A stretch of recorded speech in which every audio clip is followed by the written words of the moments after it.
What is going on, guys? Welcome back to the channel, and today we have finally received the community transmission that we were all waiting for, and boy has this one exceeded my expectations. DICE have come straight out and confirmed that Droidekas Felucia, a new vehicle for the Republic in the TX-130, and the General Skywalker skin for Anakin, two new clone skins which are the Recon and the Scout skins that the fans have been wanting since the overhaul, and they did also hint at more content to come in August, just 2 months away.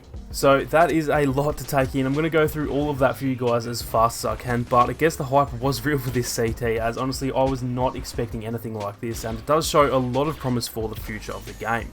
Now, first off, getting into what we're receiving on June 26th for the next update, we're obviously getting Naboo for Capital Supremacy. Unfortunately, it is going to be similar to Kashyyyk and Kamino in the fact that it will just be similar to the GA version with some changes, of course. But in saying that, I think Naboo is pretty well suited to Capital Supremacy as it is, so I'm definitely not going to complain about that. I think we all knew that it wouldn't be too much different. Next up, for the June update, we are getting Droidekas in Battlefront 2. That sounds so surreal to say after all the drama that went down last year, but it is definitely very exciting that we will finally be getting those Rolly Boys. Without going into too much detail, as I'll just leave a screenshot for you guys on screen, but they will function pretty much as you'd expect them to. So their main weapon will be their twin wrist blasters, one ability will be called wheel form, which will obviously transform them into a Rolly Boy, and then they mentioned that this can also be activated with the sprint button, which is definitely very nice to see.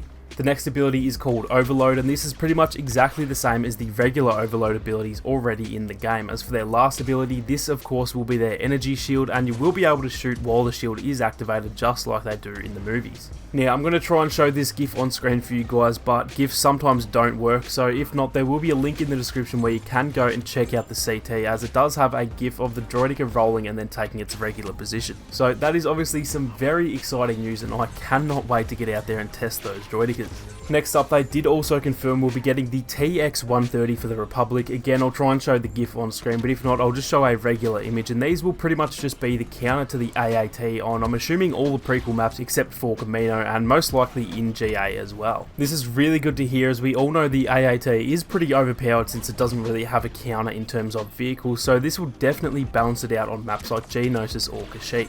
I'm not going to go through the abilities for this one just to save some time, as they seem pretty similar to the AAT, but I will leave them on screen for you guys to check that out. Moving on, we are also getting 3 new appearances. One is the General Skywalker skin for the Broken One, and this one will cost 40,000 credits. As for the other 2 skins, these are the 212th Recon Division and the 41st Scout Division. Now, you can see the images on screen, and this is exactly what they'll look like, with obviously the camo markings for the 41st and the 212th markings, so I'm definitely excited to see these added, and these will cost 20,000 credits each. Now, lastly, and for me personally, this is the biggest news of all, they have confirmed Felucia for Capital Supremacy, which is very exciting, and I'm hoping they'll eventually add this one to Galactic Assault as well. They haven't confirmed the date for this just yet, but they mentioned we'll find out more in August, and they also mentioned that we are actually going to be getting some animated poses, I assume meaning animated victory poses, for some of our favourite Clone Wars heroes and villains, so that's definitely a nice little touch there as well. So just to confirm for you guys, everything that I just mentioned other than Felucia is coming this month, not in a few months or sometime in the future. All of that is coming in just over 2 weeks from now. Droidekas, vehicles, skins and Naboo, all of that will arrive on June 26th, so not much of a wait at all, and this has definitely built up the hype for this update.